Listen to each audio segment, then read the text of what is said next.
like this pot. Well, do you know what? I did too, until I dropped it on the floor and it fell apart. What I'm going to do is show you how I'm going to repair this pot so it can still be used and look beautiful. So what I'm going to be doing is a method of Kintsugi, or Kintsugi, I'm not sure how it's spelled. But obviously this isn't the traditional method.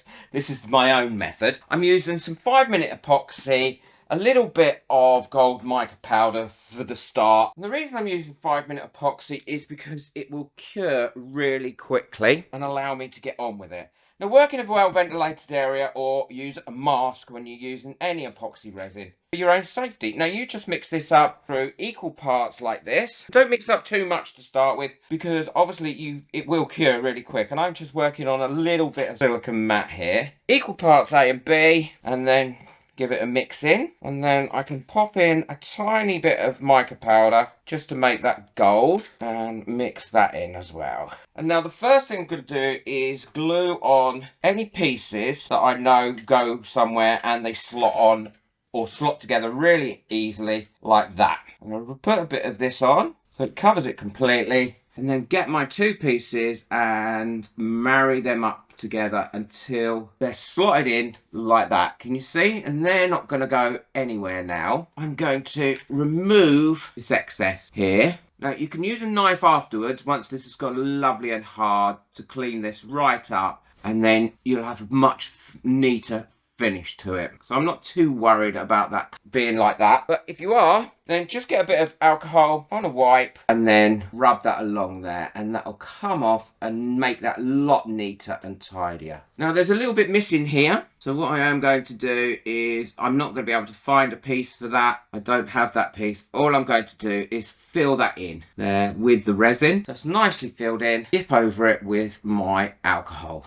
And if you want, you can put a bit of tape on it to hold it well in place while it's drying. And I like this little pot, so I don't want to chuck it away, and I think this will really make it look pretty. I know that bit goes in there. So what I can do is I can fill that whole little triangle there that's missing once I've got this bit on. So I'm going to pop this bit on, doing the same method, but this time I'm putting it onto the actual piece. I'm going to leave that to dry before I fill that bit in, and then I'll show you how to fill that bit in. It's actually really easy. So now that's nearly dry. It's not completely dry. I've been able to take it off my silicone mat, and that's cleaned that up lovely. What I'm going to do is remove this excess by just going along here with a sharp blade and peeling it off away from where it was. That'll get rid of quite a lot of it because it's gone like a really thick toffee now. And that's not going to get it completely clean, but it doesn't matter because we're going to cover up this bit anyway shortly. But I want to get most of it off because it makes life a little bit easier for the next stage. Just work around, be gentle because it still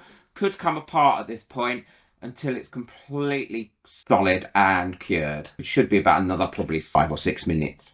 I've got a couple of bits that I need. Well, I've got a piece here and a piece here to go on. And if I don't put this on, I can't line them up properly. So again, all I'm going to use is exactly the same method. I'm going to go on here with this. It's like putting a jigsaw together in the right order, really. Because if you don't get it in the right order, what you're going to find is you can't get bits inside. And you're going to be left with bits that you could have popped in. So I'm okay with that now. I'm happy with how that's on there. And now I'm just going to give that same as I did last time, making sure it's all nicely lined up. Give that a bit of a push. So the bowl's nearly finished being put back together. All I've got to do now is put this one in and fill that bit in, and then do the final flourishes to it. This bit will go in really easy, and once this has gone in, it will kind of lock it all together as well and make it a lot stronger, although it's not going to come apart with this 5-minute epoxy, believe me. And that has slotted in there lovely. We can just let that dry up now, and I'm going to leave that for half an hour before I do the next stage to ensure that everything is really completely dry before I fill these bits in. But it is looking good, isn't it? It looks beautiful when it's finished. So that's all nice and cured now, and I'm ready to fill in those bits there. What I'm going to do first is take a bit of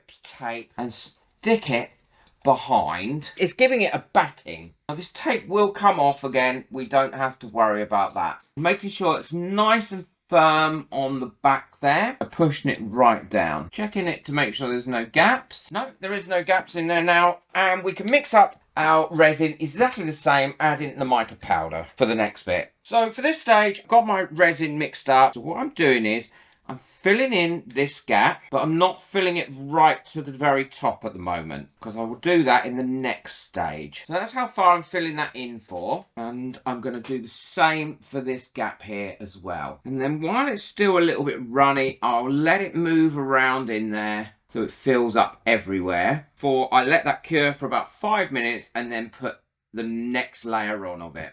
But as you can see, I've not filled it right up to the top. That makes it easier to fill it and get a nice clean edge and fill with it, I find. But you do it however you want to do it, as always. So we'll hold that now up level. You could put it in some sand, or you could put it on a beanbag or something to hold it. But I'm going to hold that until it's completely cured. Well, that's all lovely and dry now. So what I'm going to do is finish filling that up. And I've got it resting on a tea towel here, so it doesn't roll over. It makes it a little bit easier to keep it where it is. And I want that to be just a little bit proud now of that bit that I'm filling in. So a little bit, not too much. And now we've got it filled in, tidy it up a little bit, and then let that cure. And then we can get on with the rest. Finish it all off, make it look beautiful. So that's all cured up nicely now, and what I can do is go around and finish it off. And I'm going to be using a mixture here of some toothpicks and some of the actual coffee stirrers that I've used throughout, just shaped up a little bit. And all I'm going to do is cover that and smooth it all out. And again, that'll dry really, really quickly. I don't want to put too much on. I don't want to mix up too much at one go, because I don't want to be wasting this amount of the 5-minute cure. But now I've done that, all I have to do is go down my lines where the actual cracks that have been repaired. And I don't have a very steady hand for this, but I'm sure those that do